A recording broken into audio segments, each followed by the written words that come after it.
নাহমাদুহু ওয়া নুসাল্লি আলা রাসূলিহিল কারীম আম্মা বা'দ আউযু বিল্লাহি মিনাশ শাইতানির রাজীম বিসমিল্লাহির রহমানির রহিম। প্রথমে আমার পীরে কেবলা হযরত শাহ মাকদুম মোহাম্মদ ইসরাইল চিশতি নিজামী সাহেবের পাক কদম মোবারকে ভক্তি চুম্বন রেখে বাংলাদেশের আনাচে কানাচে অলিতে গলিতে মহল্লায় মহল্লায় যত তরিকতপন্থী আশেকান জাকেরান শাকেরান রহিয়াছেন সবার প্রতি আমার ভালোবাসা প্রীতি ও শুভেচ্ছা রেখে আমি শুরু করলাম আজকে হাসর এবং কিয়ামতের পালা। হাসর কিয়ামতের পালা আমাকে দিয়েছেন আমিল আল মিয়া বয়াতি, আমাকে দিয়েছেন কিয়ামতের ভূমিকা, জনাব গনি সরকার সাহেবকে দিয়েছেন হাসরের ভূমিকা।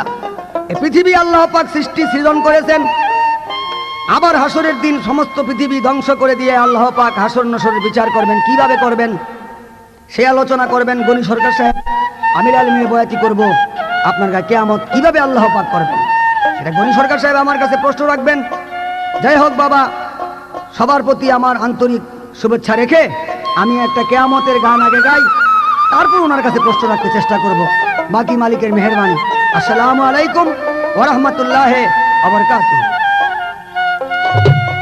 বসে ভাবছো কি রে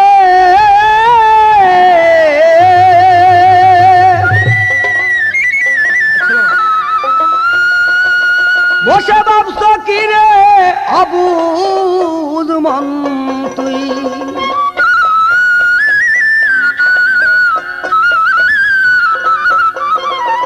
বসে ভাবছো তুই দেখো তোর আয়ু বেলা ডুবে, ওরে দিন আর দিন গনার দিন তোর সন্ধ্যা হইয়া যাবে, দিন আর দিন গনার দিন তোর সন্ধ্যা হইয়া যাবে।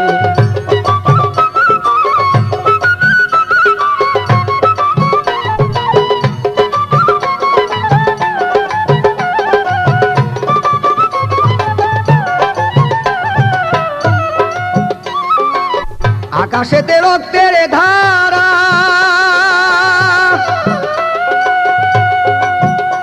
বাবা কোথায় পাইলা এই চেহারা, আকাশেতে রক্তের ধারা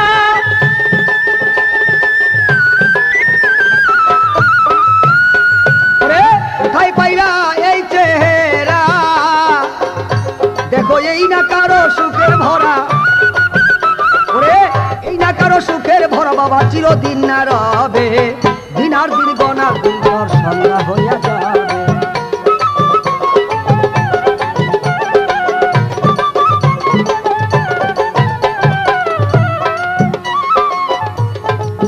ও বসে ভাবছো কি রে অবুঝ মন তুই, ভাবছো কি রে অবুঝ মন তুই, ভাবছো কি রে অবুঝ মন তোর আয়ু বেলা ডুবে, দিন আর দিন গনার দিন তোর সন্ধ্যা হইয়া যাবে।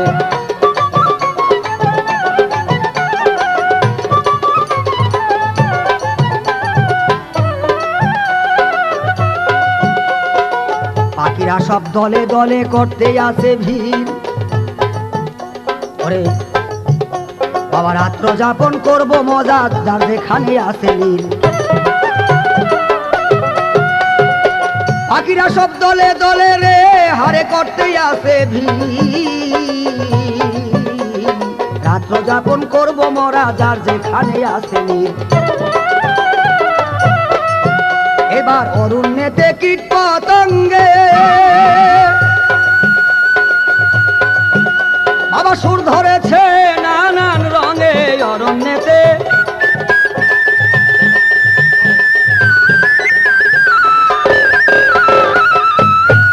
বাবারে সুর ধরেছে নানান রঙে, ওরে কেউ মিশে না কারো সঙ্গে, কেউ মিশে না কারো সঙ্গে ভাবে, কেউ মিশে না কারো সঙ্গে, দেখো যার যার ভাবনা ভাবে,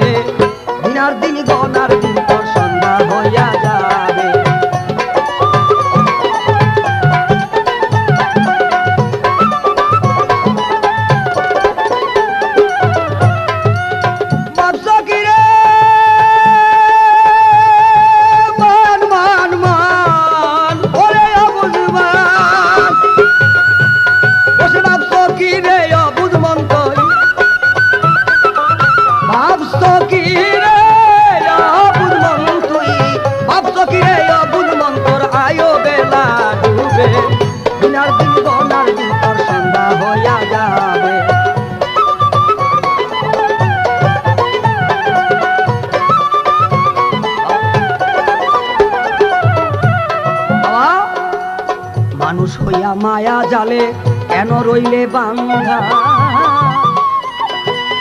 একদিন তোমার দেহ রাজ্য হইয়া যাবে সন্ধ্যা। মানুষ হইয়া মায়া জালে কেন রইলে বান্ধা,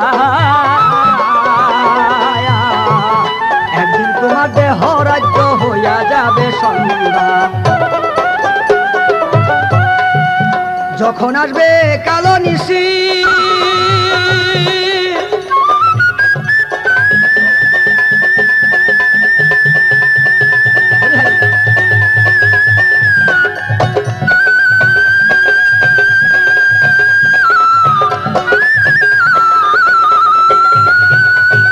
উঠবে না আর রবি শশী, যখন আসবে কালো নিশি।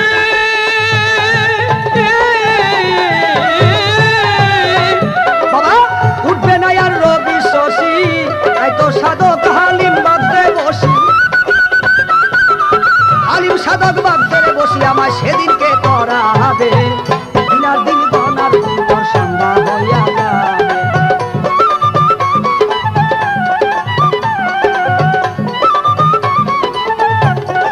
উপস্থিত শ্রোতামণ্ডলে, এখন সেই গণি সরকার সাহেবের কাছে আমার প্রশ্ন রাখতে হয় হাসর সম্বন্ধে।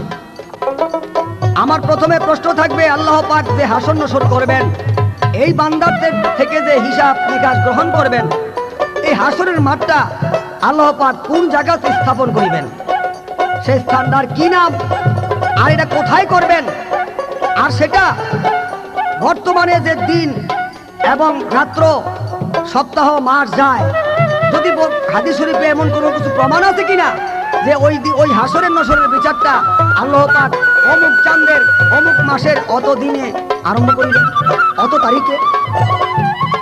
একটি প্রশ্ন রইল, আশা করি যে হাসরের আসল হাকিকত মূল উদ্দেশ্য, এর ব্যাখ্যা বিশ্লেষণ, তার শানে নজরুলটা কি, আমি আশা করি গণি সরকার সাহেব সেটা বিস্তারিত আলোচনা করবেন সেই হাসরের ভূমিকা নিয়ে।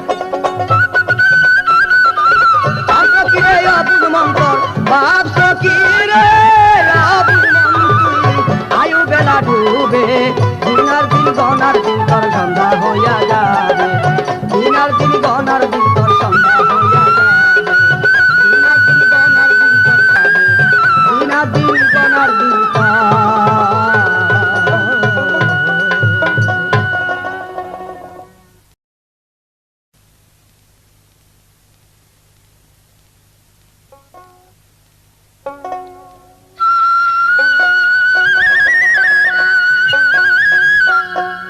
উপস্থিত সুধীমণ্ডলী, আমি বাংলাদেশের ভিতরে একজন ক্ষুদ্র গায়ক আব্দুল গনি সরকার বলছি। আজকে আপনাদের সম্মুখে যেই ক্যাসেটখানা নিয়ে উপস্থিত হয়েছি, যার নাম হয়েছেন হাসর ও কিয়ামত, তাই আমার প্রতিপক্ষ শিল্পী বাংলাদেশের সুনামধন্য গায়ক মোহাম্মদ লালমিয়া বয়াতি, সেই লালমিয়া বয়াতি নিয়েছেন কিয়ামতের ভাগ, আর আমার উপরে হাসরের ভাগ রেখে পরপর দুটি প্রশ্ন করে গিয়েছে। প্রথমবারে ওনাকে তেমন কিছু আমি বলবো না, শুধু জবাবই দিয়ে যাব এবং আমি তাকে প্রশ্ন করব। তাই আমার ধারা অনুসারে প্রথম একটি গান রাখবো, তারপরে প্রশ্নের দিকে চলে যাব। আমাকে দুটি প্রশ্ন করে গিয়েছেন, আপনারা নিরবতা পালন করে গানগুলো শ্রবণ করবেন, ত্রুটি হলে ক্ষমা সুন্দর দৃষ্টিতে দেখবেন, এই বলে আমি আমার কর্তব্য কাজ আরম্ভ করছি। আসসালামু আলাইকুম। তুমি দিও কৃপা বিন্দু,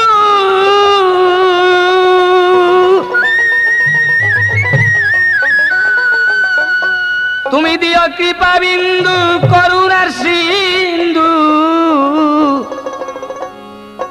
ভব পারের বন্ধু তুমি হইবা।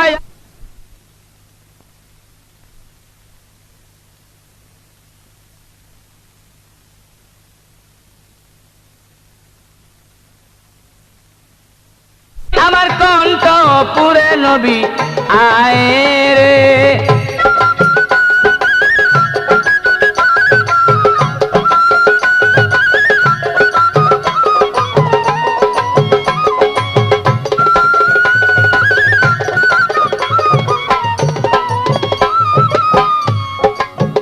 অন্ধকারে আলো নবীর নূরে ছিল, নিরাকারে সেই নূর জলে ভাসিল।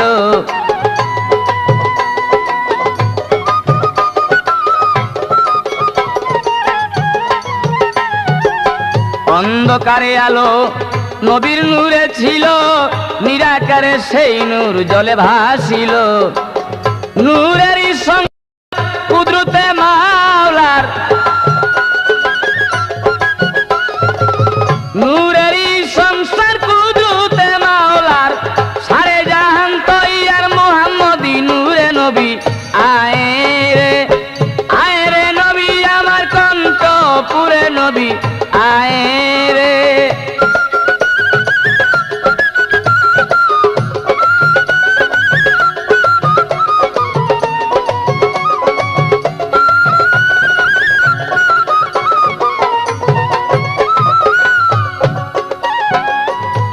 নবীর ললাটে নুরানি শাহাদতের বাণী, শাহাদতের বাণী তার ঠোঁটের উপরে। সাথে কোরআন খানি ললাটে নুরানি, শাহাদতের বাণী তার ঠোঁটের উপরে। কোরআনের বর্ণন,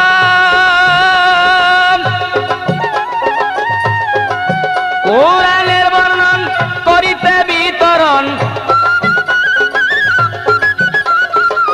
কোরআনের বর্ণন করিতে বিতরণ। আসিলেন নুরিতান মক্কার নগরে নবী। আয় রে নবী আমার কণ্ঠ পুরে নবী, আয় রে।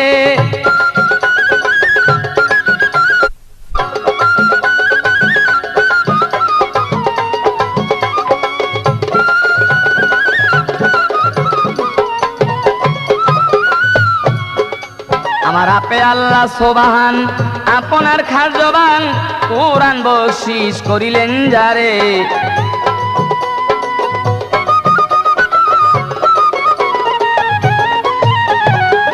আপে আল্লাহ সোবাহান, আপনার খাজবান কোরআন বকশিশ করিলেন তারে। হইয়া যাবে রাসাত,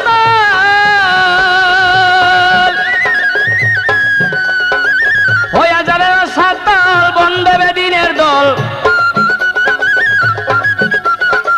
হইয়া যাবে রসাতল বন্ধবে দিনের দল। হালিম কয় চঞ্চল হইবে আখেরে নবী। আয় রে নবী আমার কণ্ঠ পুরে নবী, আয় রে।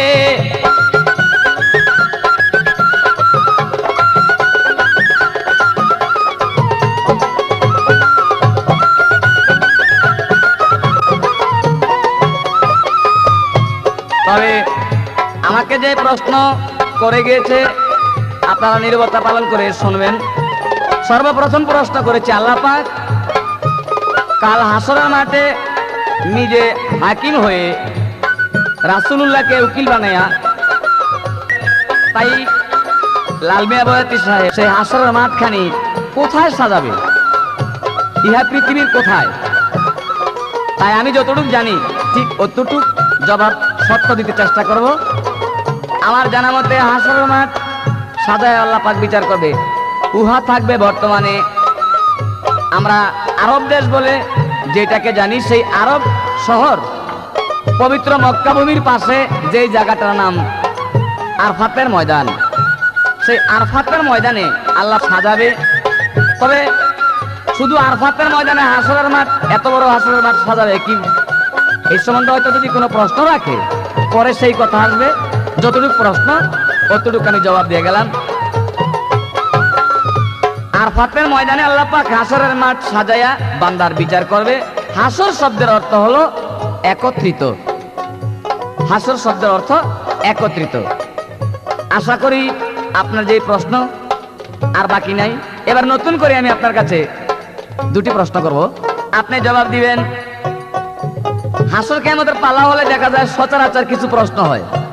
আজকে বয়াতি সাহেব ওই সচরাচর নতুন বা পুরান কোনো কথা যাতে না আসে, নতুন নতুন কথা যাতে আলোচনা করা হয় সেই দিকে আমাদের দৃষ্টি থাকতে হবে। তাই আমার জিজ্ঞাসা, আল্লাহ পাক এই পৃথিবী কিয়ামত করবে, ইহা হাদিস দলিলও পাওয়া যায়। আরো পাওয়া যায় যে এই যে কিয়ামত হবে কবে হবে। আপনি যেমন জিজ্ঞাসা করেছিলেন হাসরের মাঠ বিচার করবে আল্লাহ পাক, এটার কোনো দিন তারিখ আছে কিনা। তবে ডাইরেক্ট আমি না করলাম ভাই, হাসরের মাঠে যে আল্লাহ পাক বিচার করবে এটা কোন মাসে, কোন চাঁদে, কত তারিখ, কিবার দিন, কোন সময়, এরকম হাদিসে কোনো বর্ণনা পাওয়া যায় না। তাই আমি না করলাম। যদি আপনি জানেন জবাবটা দিয়ে যেন। গণি সরকার ওই গায়ক না, যে কথা জানবে না ওই কথা নিয়ে পেঁচাপেচি করবো। আমি জানি না, জবাব দিতে পারলাম না, আপনি জবাব দিয়ে যেন। ছোট করে এখন আপনার কাছে প্রশ্ন, কিয়ামত করে এই পৃথিবী কিয়ামত হবে কবে হবে? প্রশ্ন করলে তার জবাব আছে মহরমের চাঁদের 10 তারিখ শুক্রবার দিন মাগরিবের নামাজের সময় এই পৃথিবী কিয়ামত করবে। এগুলো তো সচরাচর হয়ে যায় প্রশ্ন, কাজে আমি এই প্রশ্ন করব না। আমার প্রশ্ন থাকবে, শুক্রবার দিন মাগরিবের নামাজের সময় যে পৃথিবী কিয়ামত করবে আল্লাহ পাক, বাংলাদেশে যদি সন্ধ্যা থাকে, এমনও দেশ আছে ওই দেশে তখন সকাল। বাংলাদেশের রাত্র 12টা হলে এমনও দেশ আছে ওখানে দিনের 12টা। কি আছে না? যদি সময়ের এত ব্যবধান থাকে, তাইলে আমার প্রশ্ন ভাইয়া, এই যে শুক্রবার দিন মাগরিবের নামাজের সময় পৃথিবী কিয়ামত হবে, এই দেশে যখন মাগরিবের নামাজ, তখন অন্য অন্য দেশে তো মাগরিবের নামাজ না, 2, 4, 5, 10 ঘন্টা ব্যবধান। তাইলে এই যে সময়ের ব্যবধানটা, শুধু মাগরিবের নামাজের সময় কিয়ামত কিভাবে হবে? কোরআন তো মিথ্যা হইতে পারে না। আপনি তার একটা সূক্ষ্ম মীমাংসা দিয়ে যাবেন। আর দ্বিতীয় প্রশ্ন থাকবে আপনার কাছে, ইমাম মেহেদী সম্বন্ধে আমরা যাহা কিছু শুনতেছি, আপনার কাছে আমার প্রশ্ন, ইমাম মেহেদী কি জন্ম হয়েছে না হবে? ইমাম মেহেদী কি জন্ম হয়ে গেছে না হবে? কথা কোনটা ঠিক? এই দুইটাই প্রশ্ন, দেখি বাতাস কোন দিকে যায়। কি বলেন আপনারা? তুমি দিও কৃপা বিন্দু করুণা সিন্ধু, ভবপারের বন্ধু তুমি হইবে আখেরে নবী। আয়ে রে নবী আমার কন্তপুরে নবী, আয়ে রে।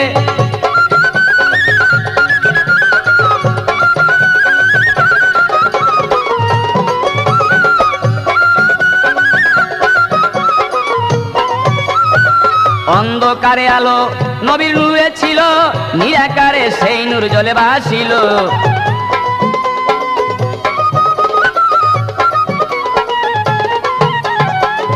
নূরেরই সংসার, নূরেরই সংসার কুদরতে মাওলার, নূরেরই সংসার কুদরতে মাওলার, সারে জাহান তৈয়ার হইল মুহাম্মদী নূরে নবী।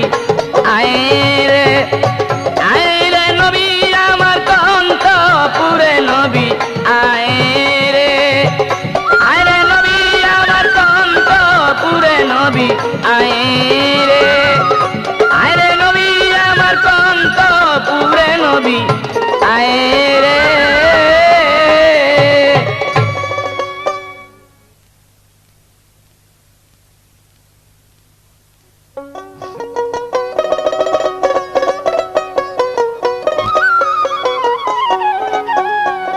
যাই হোক, ধন্যবাদ গণি সরকার সাহেব, যেভাবে আমার কথার জবাব দিলেন শুনে অত্যন্ত আনন্দের ব্যাপার। এবার আমার কাছে প্রশ্ন রাখলেন যে এই যে মহরমের 10 তারিখ বা আশুরার দিন শুক্রবার সন্ধ্যার 6টায় বা মাগরিবের টাইমে আল্লাহ পাক পৃথিবী কিয়ামত করবেন, সেটা দেখা যায় বাংলাদেশে যদি সন্ধ্যা 6টা হয়, তবে আমেরিকাতে সকাল 6টা। এটা কিভাবে হবে? তো ভাই, একটা কথা কি, যে আল্লাহ পাক হইলেন ইন্নাকা আলা কুল্লি শাইইন কাদির আলা কুল্লি শাইইন মুহিত। ইন্নাকা আলা কুল্লি শাইইন কাদির, আল্লাহ পাক বলেন আমি সর্বশক্তিমান, আমার উপর কোনো শক্তি নাই।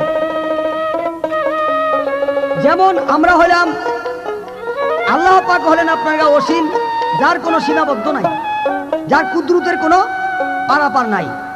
আর বান্দা হলো মাত্র সসীম, বান্দা হলো সসীম, সীমাবদ্ধ।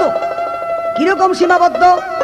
যেমন গনি ভাই মনে করেন আপনার এই চোখে আপনি সবকিছু দেখেন, কিন্তু যদি আপনার এই চোখের ভিতরে একটা ময়লা পড়ে, আপনার দেখবার আর ক্ষমতা নাই। তো আল্লাহ পাক হলেন অসীম, যার কুদরতের কোনো পারাপার নাই, যার ক্ষমতার কোনো সীমাবদ্ধ নাই। ইন্নাকা আলা কুল্লি শাইইন কাদির, সর্বশক্তিমান আল্লাহ পাক। আর আমরা হলাম সসীম, সীমাবদ্ধ আমাদের ক্ষমতা। আমাদের পিঠের মধ্যে যদি একটা গামাচের গোটা হয় আমরা দেখি না, আল্লাহ পাকের বেলায় কি তাই? আমাদের এই চোখে আমরা সামনে যা আছে সবকিছু দেখি, কিন্তু দেখা যায় যে আমাদের চোখের ভিতরে একটা ময়লা পড়লে, যদি গনি ভাই এখন আপনার চোখে একটা সামান্য একটা পিপিলিকা পড়ে। তবে বলতে হবে লাল মিয়া ভাই দেখেন তো তাড়াতাড়ি, আমার চোখের যন্ত্রণায় বাঁচতেছি না, কি হইল রে, আরে বললাম রে। এইটা তো কেমন হইল? আপনার ক্ষমতা হলো মানে একদম ক্ষুদ্র ক্ষমতা, সীমাবদ্ধ। আল্লাহ পাকের প্রায় তো তাই নয়। আল্লাহ পাক বলেছেন সেই বাসির, আমি সব কিছু দেখি এবং সব কিছু শ্রবণ করি। সাইয়ুন বাসির, আমি সব কিছু দেখি এবং সব কিছু শুনি। অতএব আল্লাহ পাকের ক্ষমতা হলো অসীম, যার কোনো ক্ষমতার কোনো সীমাবদ্ধ নাই। আমাদের হলো ক্ষুদ্র জ্ঞান, ক্ষুদ্র জ্ঞানের মাধ্যমে আমরা এই চিন্তা করে পারবো না। তার কারণ হলো যদিও মহরমের চাঁদের 10 তারিখ শুক্রবার দিন মাগরিবের টাইমে এই যে আল্লাহ পাক পৃথিবী কিয়ামত করবেন, এর ভিতরে বহু মর্তবা আছে, বহুত ব্যাপার আছে। আল্লাহ পাক হযরতে আদম আলাইহিস সালামের কাদামাটি জমায়েত করেছিলেন শুক্রবার দিন, ফেরেশতাদেরকে আদেশ দিয়েছিলেন শুক্রবার দিন, মাটি নিয়ে উপস্থিত করেছিলেন শুক্রবার দিন, ওনার মূর্তিটা তৈরি করা হয়েছিল শুক্রবার দিন, ওনার ভেতরে রূহ ফুৎকার করেছিলেন আল্লাহ পাক শুক্রবার দিন। তারপরে আপনার আরো ব্যাপার আছে, হযরতে এই যে নূহ আলাইহিস সালামের কিস্তি বা জাহাজ, এটা আপনার শুক্রবার দিনেই একমাত্র ওই জদি পর্বতের চূড়ায় যা ঠেকছিল। কাজেই এই শুক্রবার দিনই মর্তবা, এই মহরমের 10 তারিখের মর্তবা, এবং এই মহরমের 10 তারিখেই আপনার কারবালার প্রান্তরে হুজুর আকরাম সাল্লাল্লাহু আলাইহি ওয়াসাল্লামের প্রাণপ্রিয় নাতি হযরত হোসেন রাদিয়াল্লাহু তাআলা আনহু ইহুদির সাথে যুদ্ধ করে শহীদ হয়েছিলেন। তা কাজেই এই মহরমের মর্তবা আল্লাহ পাক হাদিস শরীফে বহুত দিয়েছেন, যার জন্য মাগরিবের টাইমে কিয়ামত হবে এটা সত্যই। এটার প্রমাণ হলো এটার উদাহরণ হইল এই হাদিস শরীফে কি, যে যখন কিয়ামত আরম্ভ হবে প্রত্যেকটি মানুষ দেখবে, যেই দেশেই থাকুক না কেন, Bangladesh, America, Japan, German, Bharat এবং লিবিয়া, কাতার, বিভিন্ন, তারা দেখবে যে প্রত্যেক দেশের মধ্যে প্রত্যেক মানুষের চোখের সামনে ভাইসে উঠবে এইটাই যে মাগরিবের টাইমে পৃথিবী কিয়ামত হইতেছে। এটা হলো হাদিস শরীফের উক্তি। কুদরতের পারাপার নাই, সেই কুদরতের পারাপারে সেই কুদরতের মাধ্যমে আল্লাহ পাক এটা বান্দাদেরকে দেখাইবেন। এইটাই আল্লাহ পাকের নীলা, আর এইটাই কুদরতের পাওয়ার। এবার ইমাম মেহেদী আলাইহিস সালাম কি হয়ে গেছে না হবে? হুজুর আকরাম সাল্লাল্লাহু আলাইহি ওয়াসাল্লাম হাদিস শরীফে বর্ণনা করেছেন, হাদিস বুখারী শরীফে, যে আমার ওফাতের পর আরো 30 জন ভুয়া নবী পৃথিবীতে নবুয়ত দাবি করবেন। তবে এর ভিতরে 30 জন দাবি করার পরে এরপরে ইমাম মেহেদী আলাইহিস সালামের আপনার আত্মপ্রকাশ করবেন কোথায়? সেটা মক্কাতে। যার জন্য ইমাম মেহেদী আলাইহিস সালামের ভুয়া ইমাম মেহেদী এই পর্যন্ত 8 জনের মতো দাবি করেছেন। তাদের মৃত্যুটাও সুখময় হয় নাই। কাউকে মেরেছেন কুকুরে কামড়াইয়া, কাউকে মেরেছেন বিষাক্ত সাপে, কেউ পাখানার ভিতরে পড়া ঘু চাইতে খাইয়া মরছে, কাউকে গুলি করে হত্যা করা হয়েছে।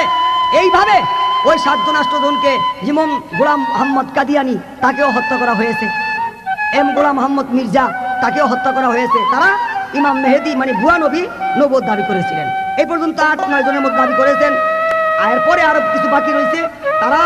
তারা যখন নাকি নবুয়তি দাবি করবেন, এরপরে আল্লাহ পাক হযরতে আসল ইমাম মেহেদী আলাইহিস সালামকে প্রকাশ করে দিবেন। ওনার পিতার নাম থাকবে আব্দুল্লাহ, মায়ের নাম থাকবে মা আমেনা, এবং হুজুর আকরাম সাল্লাল্লাহু আলাইহি সাল্লামের যে প্রাণপ্রিয় মেয়ে হযরতে মা ফাতেমা খাতুনে জান্নাত রাদিয়াল্লাহু তাআলা আনহুর বংশ থেকে উনি জন্মগ্রহণ করবেন। মক্কাতে ওনার আত্মা প্রকাশ করবেন 40 বছর বয়সে।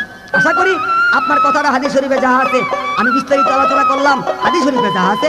এখন একটা কিয়ামতের গান শুনেন, কি বলতেছেন। ওরে সেদিন তোমার কেউ রবে না, আবার শূন্য হবে পুরী পরবাসী রে। ওই কোন দিন যেন আসবে গ্রেপ্তারি, কোন দিন যেন আসবে গ্রেপ্তারি পরবাসী রে, কোন দিন যেন আসবে গ্রেপ্তারি, কোন দিন যেন।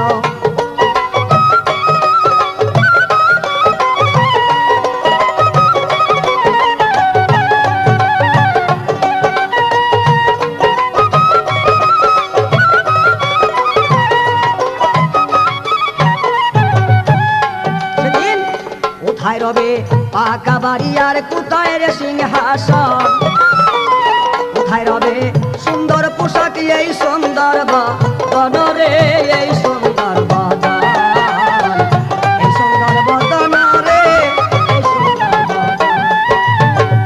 কোথায় রবে দাঁড়া সুতায় আর কোথায় রে সুখের নারী, কোথায় রবে দাঁড়া সুতায় আর কোথায় সুখের নারী। বাবা এক পলকে ছাড়তে হবে, এক পলকে ছাড়তে হবে এই ভবের জমিদারি পরবাসী রে, কোন দিন যেন আসবে গ্রেফতারি।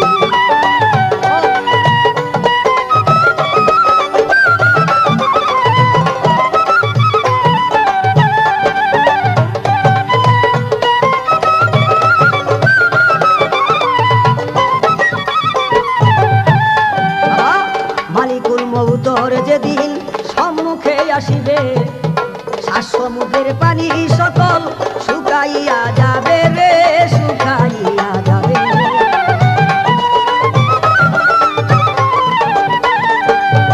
মালিকুল মউতর যেদিন সম্মুখে আসিবে,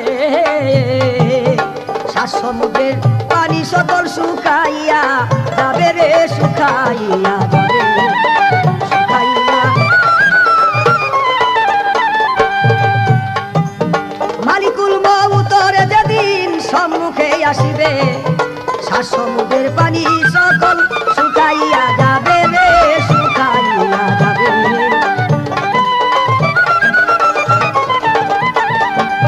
সেদিন তোমার প্রাণ পাখি বাই করবে মাধ্যম জারি,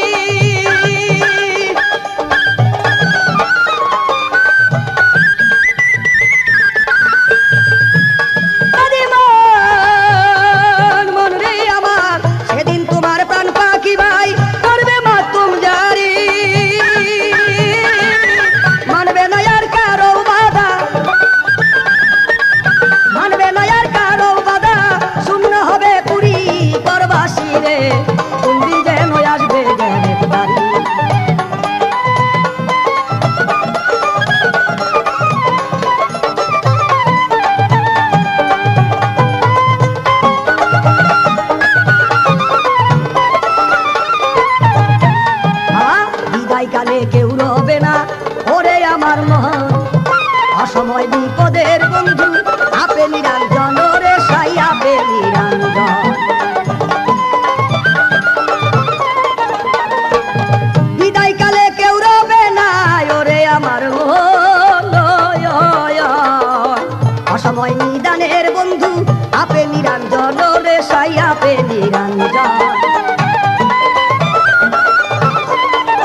দুটি প্রশ্ন রাখতে হয়, দেখি কি জবাব দেয়।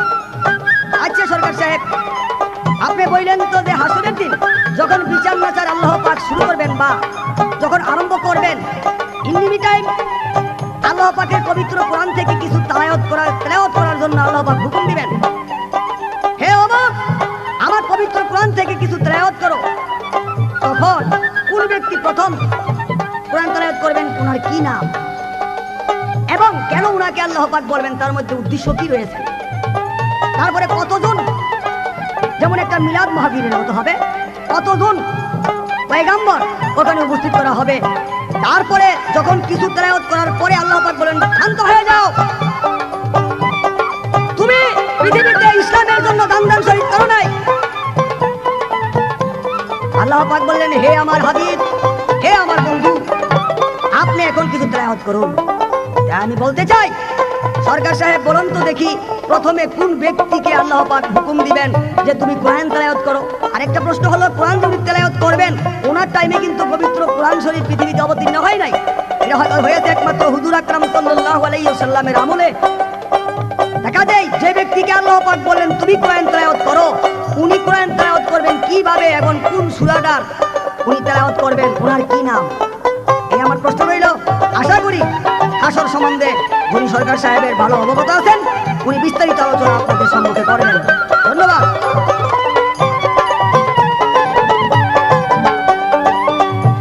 ওরে সেদিন তোমার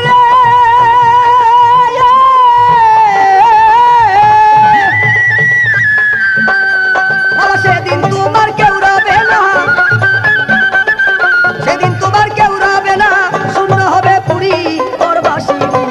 কোন দিন যেন আসবে গ্রেফতারি, কোন দিন যেন আসবে গ্রেফতারি পরবাসী রে, কোন দিন যেন আসবে গ্রেফতারি, কোন দিন যেন আসবে গ্রেফতারি পরবাসী রে, কোন দিন যেন আসবে গ্রেফতারি।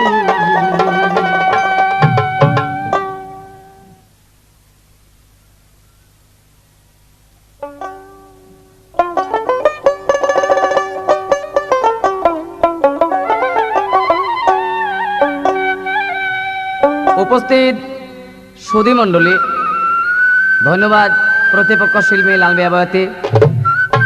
আমার যাহা প্রশ্ন ছিল কিয়ামতের পক্ষে, লাল মিয়া বয়াতি সাহেব বেশ জবাব সুন্দর দিয়েছেন, সত্য জবাব হয়ে গেছে বিধায় এখানে আমার আর কোনো কথা থাকবে না। কিন্তু দেখা গেছে আমাকেও একটা প্রশ্ন করে গিয়েছে, তবে প্রশ্নটা করেছে কি উদ্দেশ্যে যে প্রশ্নটা করেছে অবশ্যই আমি বুঝতে পেরেছি, তবে আমার যতটুকু সম্ভব আমি চেষ্টা করব জবাব দেওয়ার জন্য। আপনারা নীরবতা পালন করে গানগুলি শ্রবণ করবেন, আমার ধারাবাহিক আগে একটি গান থাকবে। ওরে তোমারি নামে প্রভু,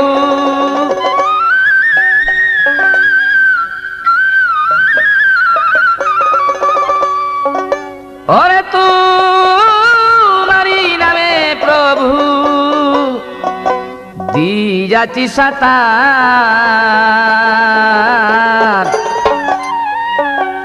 হাসরে তো রাইয়া লই আমি গুনাগার মাওলা, হাসরে তো রাইয়া লই আমি গুনাগার।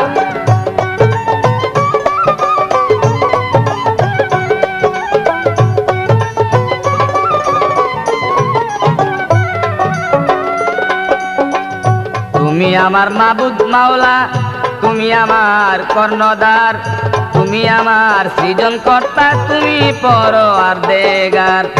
তুমি আমার মাবুদ মাওলা, তুমি আমার কর্ণধার, তুমি আমার সৃজনকর্তা, তুমি পরওয়ারদিগার।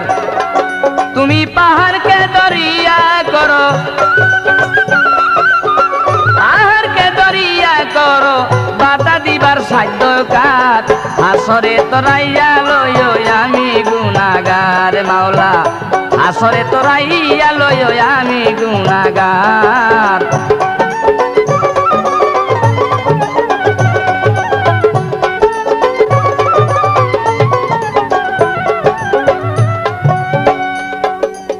খলিলকে আগুনে ফেলে নমরুদ হইল বেঈমান, জ্বলন্ত আগুনে খলিল পেয়েছিল ফুলবাগান।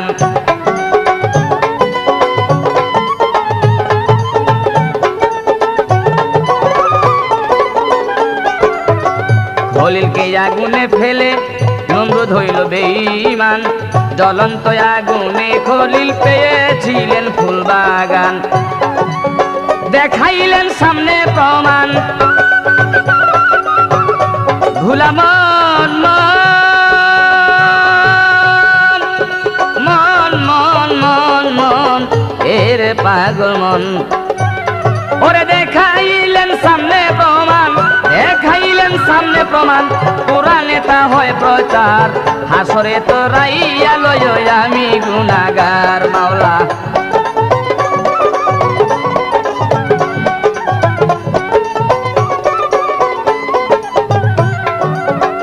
তোমারি নামে আমি প্রভু, তোমারি নামে আমি দিয়াছি সাতার। হাসরে তো রাইয়া লয় আমি গুনাহগার মাওলা, হাসরে তো রাইয়া লয় আমি গুনাহগার মাওলা।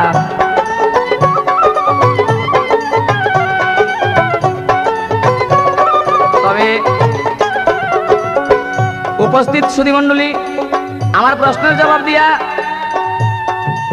বাংলাদেশের সুনামধন্য গায়ক লাল মিয়া বয়াতি সাহেব আমাকে প্রশ্ন রাখলেন, কাল হাসরের মাঠে আল্লাহ পাক যেদিন বিচার করবেন, বিচারের কিছু আগে আল্লাহ হুকুম দিবেন এবং সে আল্লাহর হুকুম মাফিক সেখানে একটা মিলাদের মতো সবাই পড়বে। ওই মিলাদের মহফিলে এক ব্যক্তি কোরআন তালায়াত করবেন। এখানে আমাকে প্রশ্ন রাখলেন যে কাল হাসরের মাঠে আল্লাহ পাকের সম্মুখে যারা মিলাদ পড়বে, সেই মিলাদের মহফিলে আল্লাহর হুকুমে পবিত্র কোরআন পাঠ করবে কে এবং ওই ব্যক্তির কি নাম? আবার এখানে একটু প্রয়াস রাখছেন, যেই ব্যক্তি কোরআন পাঠ করবে সেই ব্যক্তি রাসূল যখন জন্ম নিয়েছিল, রাসূলের জীবদ্দশায় ওই ব্যক্তি ছিল না। তাইলে কোরআন সম্বন্ধে তো সে জানার কথা না, তবুও কাল হাসরের মাঠে সে কোরআন কিভাবে পড়বে এবং তার কি নাম? ভাইরে, জানার যদিও কথা না, আবারও জানার কথা, কারণ পৃথিবীতে এমন কিছু মহান ব্যক্তিকে আল্লাহ পাক পাঠিয়েছেন যারা নাকি অনেক কিছু কর্মের মাধ্যমেও জানতে পারে এবং অনেক কিছু জানার পরে এই পৃথিবীতে জন্ম নিয়ে আসে। জন্মের আগেই অনেক কিছু জানে তারা। তার ভিতরে যেমন হাদিসে বর্ণনা করেছেন, পবিত্র কোরআন পাঠ করতেন, এই যে কণ্ঠ, সবচেয়ে মধুর কণ্ঠ ছিলেন দাউদ নবীর। দাউদ নবী কোরআন পাঠ করলে গাছপালা তরুলতা স্তব্ধ হয়ে থাকতেন সেই সুমধুর কোরআনের বাণী শোনার জন্য। এই জন্য এইটা ছিল দাউদ নবীর একটি বৈশিষ্ট্য। তাই আল্লাহ পাক কাল হাসরের মাঠে সেই দাউদ নবীকে বলবে যে তোমার সেই মধুর সুরে আমাকে পবিত্র কোরআনের বাণী শোনাও, কোরআন তুমি তালায়াত করো। আল্লাহ তাআলার হুকুমে দাউদ আলাইহিস সালাম কোরআন পড়া শোনাইবেন। এ হলো আপনার কথাটা, মোটামুটি আশা করি শেষ। তারপরে যে পেজটা আপনি রাখলেন যে তখন তো দাউদ নবী জন্ম হয় নাই, দাউদ নবী যদিও জন্ম হয় নাই, হাদিসে বর্ণনা আছে কিছু কিছু নবী তারা যদিও মৃত্যুবরণ করেছে তবুও মৃত্যু না, তারা এক একজন এক এক জায়গায় এক এক ভাবে অবস্থান করতেছে। আর যে আরেকটু কথা বলছেন যে সর্বপ্রথম কোন সূরাটা পাঠ করবেন, সর্বপ্রথম যে সূরাটি পাঠ করবেন সেই সূরাটি হলো সূরা মায়েদা, আর মতান্তরে সূরা হাসর। তবে সূরা হাসরে হাসর সম্বন্ধে ঘটনা পাওয়া যায় না, সূরা মায়েদায় পাওয়া যায়, আর কোন কোন বর্ণনাতে পাওয়া যায় সূরা ফাতিহা। অর্থাৎ পবিত্র কোরআনে 114টি সূরা, তার ভিতরে সূরা ফাতিহা হলো বর্তমানে সূরার প্রথম। যদিও এটা আগে নাজিল হয় না, প্রথম নাজিল হয় না, তবুও এখন সূরাগুলো সিরিয়াল করতে গিয়া সূরা ফাতিহাটা প্রথম দিয়েছেন। তাই আমি যতটুকু জানি, আমার জানা মতে কাল হাসরের মাঠে সূরা ফাতিহা সর্বপ্রথম পাঠ করে আল্লাহ পাককে শোনানো হবে। এ পর্যন্ত আশা করি আপনার কথা শেষ। এখন আসলো আমার কথা। আমি আপনার কাছে এবার নতুন করে কিয়ামত সম্বন্ধে প্রশ্ন রাখবো। আপনি কেবল প্রশ্নগুলো শুনে রাখবেন। ব্যাপার কি, কথা না কইতে আপনি রাগ হয়ে যান কে? কথাবার্তা বোঝা গেলে একটু রাগ ভাব। বয়াতি সাহেব, রাগ হইেন না, আমার অনুরোধ, রাগ হইেন না। কারণ একটা হলো রাগ আর একটা হলো অনুরাগ। তো তবে আপনার সাথে আমার যে মারামারিটা এটা কিন্তু আজকে রাগে নয়, অনুরাগে। কাজে অনুরাগের মাধ্যমে যদি কথা বলেন তাইলে কোনো দুঃখ নাই, আর যদি রাগের মাধ্যমে কথা আসে তাইলে অসুবিধা। তো কাজী রাগ হইবেন না, কারণ কথার ভিতরে যদি কথা আইসা বলে তো বলবো, এই জন্য রাগ হইতে হবে না বা হয় না, উচিত না। তো কথা প্রসঙ্গে একটা কথা আসলো, এক বেটায় নতুন বিয়া কইরা পালকির চড়া স্বামী স্ত্রী দুজন যাইতেছে। আগে তো পালকির প্রচলন ছিল, এখন স্বামী স্ত্রী দুজনে পালকিতে বসা, কেউ কারোর সাথে লজ্জায় কথা কয় না। তা স্বামী স্ত্রীকে ওই পালকির ভিতরে মানে কথা কইতেছে, স্বামী জিজ্ঞাসা করে স্ত্রীকে, কই গো এই, হ্যাঁ শুনছে মেয়েটা তো নতুন? কয় জি। কয় তোমার খাসির মাংস খাইবার অভ্যাস আছে? কয় আছে। তো মেয়েটা আবার আস্তে আস্তে সরম সরম ভাব নিয়ে কয়, স্বামী আপনার খাসির মাংস খাইবার অভ্যাস আছে? কয় আছে। কত খাসির মাংস আমারও খাইবার অভ্যাস আছে, আপনারও আছে। এটা কি করলেন? কয় একটু মিডিয়া লাভ করলাম, একটু পাতলা লাভ করলাম। তো বয়তি সাহেব কথা কইলি রাগবেন না, মাঝে মাঝে পাল্লা গান তো এই জন্য মাঝে মাঝে একটু পাতলা লাভ করি, মনে কিছু নিবেন না। এবার আমার প্রশ্ন থাকবে আপনার কাছে, আপনি জবাব দিবেন। কিয়ামতের আগে কোন এক মহিলার গর্ভের থেকে একটি সন্তান হবে দাড়িমুছ সহকারে, চোখ দুটো থাকবে তার কপালও। স্মরণ রাখবেন, কিয়ামতের আগে কোন এক মহিলার গর্ভের থেকে একটা সন্তান হবে দাড়িমুছ সহকারে, চক্ষু দুটো থাকবে তার কপালে। ওই মহিলার 40 বছর থাকবে গর্ভটা, 40 বছর পরে এই মহিলার গর্ভটা অর্থাৎ পেটটা ফাইরা তারপর সন্তানটা ভূমিষ্ঠ হবে, দাড়িমুছ থাকবো, চক্ষু দুটো থাকবে তার কপালে। আমার জিজ্ঞাসা, এই লোকটা কে, তার কি নাম থাকবে? আস্তে আরেকটি প্রশ্ন থাকবে, আপনি জবাব দিবেন। কিয়ামতের কিছু আগে দুইটা পাহাড় ফাইটা একটা জানোয়ার বাহির হবে, আপনি জবাব দিবেন তো এই জানোয়ারটার কি নাম? দুইটা পাহাড় ফাইটা বার হবে, সেই পাহাড় দুইটার কি নাম? বর্তমানে পাহাড় দুইটা কোথায় আছে? আমার এই পর্যন্ত রয় জিজ্ঞাসা, ওরে এই পর্যন্ত রয় জিজ্ঞাসা, জবাব দিবেন পরিষ্কার। হাসরে তোরাইয়া লয় আমি গুনাহগার, মাওলা হাসরে তোরাইয়া লয় আমি গুনাহগার।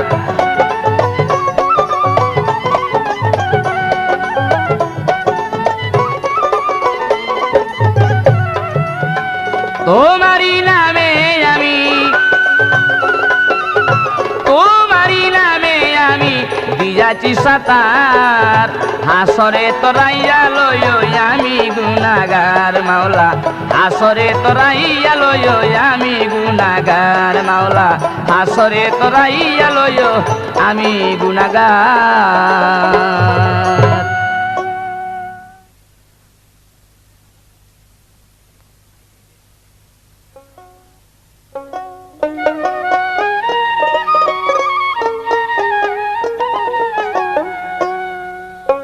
ধন্যবাদ গনি সরকার সাহেব, যেভাবে প্রশ্নের জবাব দিলেন যে হযরতে দাউদ আলাইহিস সালামকে যখন নাকি আল্লাহ পাক বলবেন, হে দাউদ তুমি কোরআন তেলাওয়াত করো, হাদিস শরীফে আসছে যে ওনার জমানায় তো কোরআন শরীফ অবতীর্ণ হয় নাই, কোরআন অবতীর্ণ হয়েছে হুজুর আকরাম সাল্লাল্লাহু আলাইহি ওয়াসাল্লামের জমানায়। আজ উনি কিভাবে তেলাওয়াত করবেন? হাদিস শরীফে এই আসলো বর্ণনা যে আল্লাহ পাক যখন বলবেন যে তোমার যে সুমধুর কণ্ঠ তোমাকে দান করা হয়েছে, তুমি পবিত্র কোরআন থেকে তেলাওয়াত করো, যখন আল্লাহ পাক হুকুম দিবেন সাথে সাথে দাউদ আলাইহিস সালাম 30 পারা কোরআনের হাফেজ হয়ে যাবেন। বলেন সুবহানাল্লাহ। এই জন্য বেশ সুন্দর জবাব শুনে আমি সন্তুষ্ট হলাম। এখন আমার কাছে প্রশ্ন রাখলেন, কিয়ামতের পূর্বে 40 বছর গর্ভ থাকার পর একটি সন্তান দাড়িমুছ সহ জন্মগ্রহণ হবে, তার কি নাম এবং কেন 40 বছর তার মায়ের পেটে থাকবে? একটি প্রশ্ন। দ্বিতীয় প্রশ্ন হলো, দুটি পাহাড় রাষ্ট্র হয়ে ফাইটা একটি প্রাণী বা একটা জন্তু বা একটা মাটির কীট বাহির হবে, তার কি নাম এবং তার নকশা নমুনাই বা কি? হাদিস শরীফে কি বর্ণনা আছে? আমি চেষ্টা করব ওনার কথাগুলোর সম্পূর্ণ পুঙ্খানুপুঙ্খ জবাব দেবার জন্য। এবার একটা উদাহরণ দিলেন বাবা, নতুন বধূ বিয়ে করে পালকি দিয়ে যায়, উদাহরণ দিল এই জন্য আমি নাকি রাগ হয়ে যাই। ভাই কত হইলো রাগ? তো হইলো দুই প্রকার, একটা হইলো রাগ, একটা হইলো অনুরাগ। রাগ কইরা মানুষ হত্যা করে ফেলে, মানুষ খুন করে ফেলে। আর অনুরাগ করে মানুষ আল্লাহ পাক, আল্লাহর ওলি হয়, আল্লাহ পাককে বাধ্য করতে পারে। যাই হোক, আমি আপনার সাথে রাগ হই নাই, আমি হয়েছি অনুরাগ। সে অনুরাগ না থাকলে পরে আপনার সাথে আমার কথা কাটাকাটি হবে না। আপনি এই ব্যাপারে কোনো মনো দুঃখ নিয়েন না, আমি অনুরাগের মাধ্যমে যাই কিছু বলছি। এখন আমার কাছে যে প্রশ্ন করলেন বা যে উদাহরণটা দিলেন, নতুন বধূ কি বলে আলাপ করবে পালকির ভিতরে? কয় আচ্ছা এই তুই মুখ জোড়া কি কি আস্তে আস্তে কথা কয়, কি কি কয় তুমি কি খাসির গোস খাও? তো মাথা দুলান দিছে। কয় আরে মাথা দুলালে চলতো না, খাও না কি খাইলে মোটামুটি কথা কও, আমরা গৃহস্থ মানুষ মোটামুটি খাওয়া, মোটামুটি শুনুইয়া। এবার কয় হ খাই, কয় আমিও খাই। তো কি হইলো? কয় আরে নতুন কথা, নতুন বউ, নতুন বধূ, আলাপটা করবো কি, স্টার্ট করবো কি দিয়া, এই জন্য তোমার লগে একটা মধুর আলাপ করলাম। তো ভাই এই মধুর আলাপটা ঠিকই আছে, তবে আমি ওই ধরনের আলাপটা আপনার সাথে হয়তো এইটা কইবার জন্য আমি বলি নাই। তবে আমার মনে ভিতরে ভাব হইলো এই যে গনি সরকার সাহেব আসলে জ্ঞানী মানুষ, কিন্তু আসলে ওনার বুদ্ধি শিক্ষিত বালাই কেন, আসলে আক্কর পছন্দটা কম। শিক্ষিত ভালো, কিন্তু আসলে আক্কর পছন্দটা একটু কম আছে। শিক্ষিত কিন্তু আমি অস্বীকার করতেছি না, ভালো শিক্ষিত এবং বাংলাদেশের ভিতরে প্রখ্যাত গায়ক, নামি দামি গায়ক, কিন্তু আসলে একটু আক্কর পছন্দটা কম। যাই হোক, এবার আমার কাছে কষ্ট করেছে, আমি বেশ তার বিস্তারিত আলোচনা করব বাবা, হাদিস শরীফে যাহা আছে। এবার আমরা পৃথিবীতে আসছি বাড়ি গাড়ি, ধন দৌলত, টাকা পয়সা, হ্যাঁ যাক, তবে আমার তো সামান্য কিছু বলা দরকার। গনি সরকার সাহেব মানে ওই কথাই এমনি কয় আর কি, এক ব্যক্তি এই সাল কুমড়া ভার তুমিলা সালের মধ্যে উঠছে, ওঠার পরে আপনার কাছে সালের টুয়া আছে না, ওই টুয়া লাগাই ভাই নাই, হাতে ধরতে পারি নাই, গড়াইয়া বইরে গেছে। মানুষ আসতেছে খালি খিরখিরে আসতেছে। হ্যাঁ কয় এই তোমরা আসত কে, তোরা আসত কে? কয় আসতাম না, তুই সালে উঠছিলি বেটা, বইরে গেছ গড়াইয়া। এই বেটা তোরা আসত কে? আরে সালের মধ্যে উঠলে না আমি আনবে।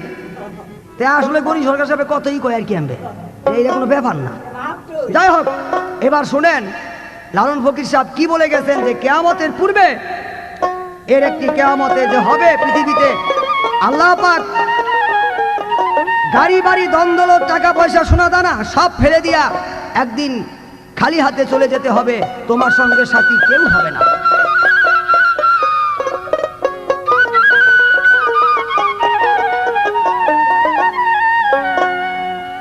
ওরে পরিয়ে আপনি দজা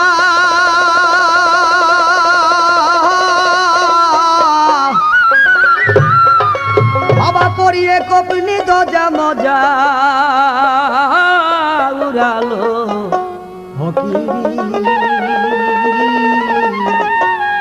দেখ না মন ঝাঁক মারিয়ে এই দুনিয়াদারি, দেখ না মন ঝাঁক মারিয়ে এই দুনিয়াদারি।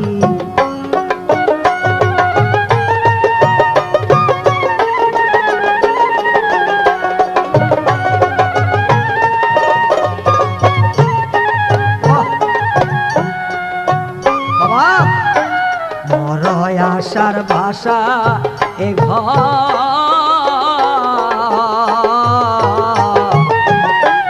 ঘরে রবে কোথায় রেখা, ঠিক নাই তারি।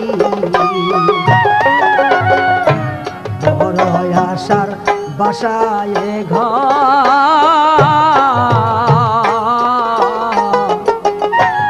ঘরে রবে কোথায় রেখা, ঠিক নাই তারি।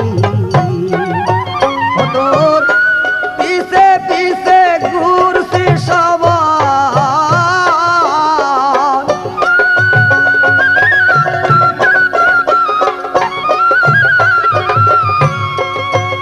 তোর পিছে পিছে ঘুরছে সবার, কোন দিন হাতে দেবে ধরি, ওরে মন কোন দিন হাতে দেবে ধরি, না মন ঝাঁক মারিয়ে দুনিয়াদারি।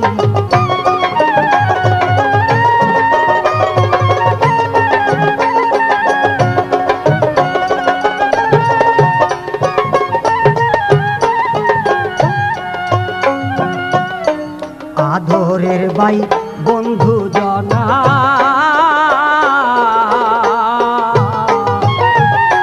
মরলে সঙ্গে কেউ যাবে না মন তোমারি বাবা আদরের ভাই বন্ধু জনা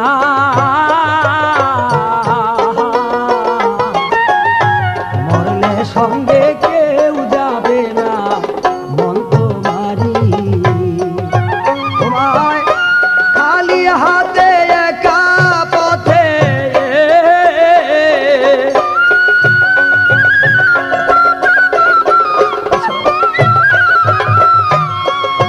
তোমায় খালি হাতে একা পথে বিদায় করে দেবে করে ওরে মোহন বিদায় করে দেবে করে না মন জাক মারিয়ে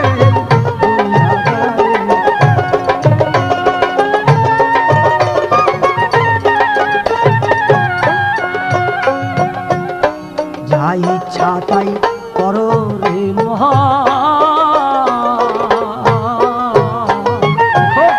কিসের কথায় আগে স্মরণ বরাবরি যা ইচ্ছা তাই করো রে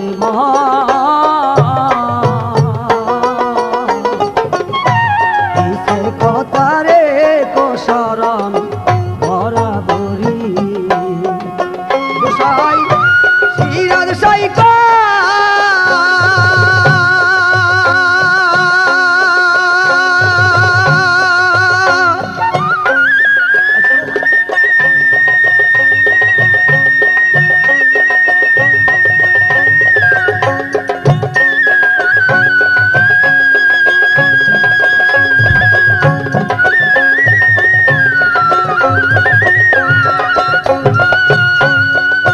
গোসাই সিরাজ সাই কই শুন রে লালা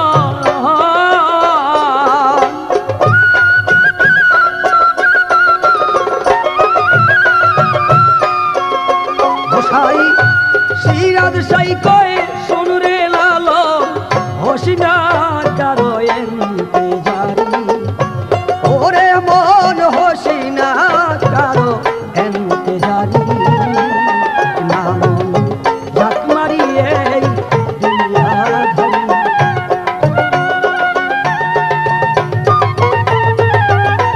তবে যাক বাবা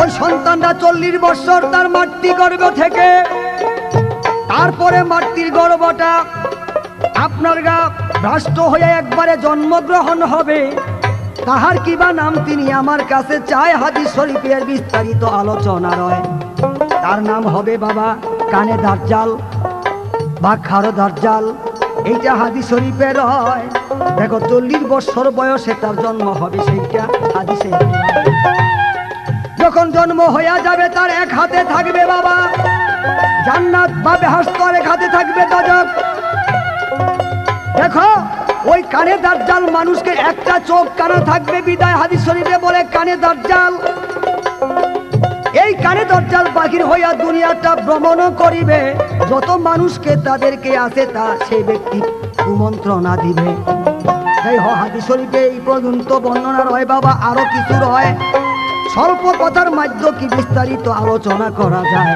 যাই হোক তারপরেতে প্রশ্ন করে গণি সরকার দাঁড়াইয়া বলো দেখি দুইটা পাহাড় ফাটিয়া এক ব্যক্তি বাহির হবে তার নাম দেওরে বলিয়া সাফা মারুয়া পাহাড় দেখো মক্কা শরীফ রয় এই সাফা মারুয়া পাহাড় ভ্রষ্ট হয়ে একটি বাহির হবে একটি জন্তু বাহির হবে তার নাম দাব্বাতুল আরদ বইলা কয় দাব্বাতুল আরদ ওই ব্যক্তির মধ্যে বাবা থাকবে কয়েকটি চিহ্ন এক হাতে থাকবে হযরতে মুসা আলাইহিস সালামের হাতের আশা আরেক হাতে থাকবে হযরত সুলাইমান আলাইহিস সালামের হাতের অঙ্গরি ওই ব্যক্তি দাব্বাতুল আরদ পৃথিবীতে ভ্রমণ করিবে তবে ভ্রমণ কইরা কইরা মানুষকে দিবে একেবারে চিহ্নিত করিয়ে যে ব্যক্তি ঈমান হয় ইমানদার হবে আপনাকে দেই কইয়া ওরে তাদেরকে চিহ্ন করে দিবেন সেইটা হাদিসে যায় কইয়া আর যারা বৎকার হবে তাদেরকে দিবে চিহ্নিত করিয়া,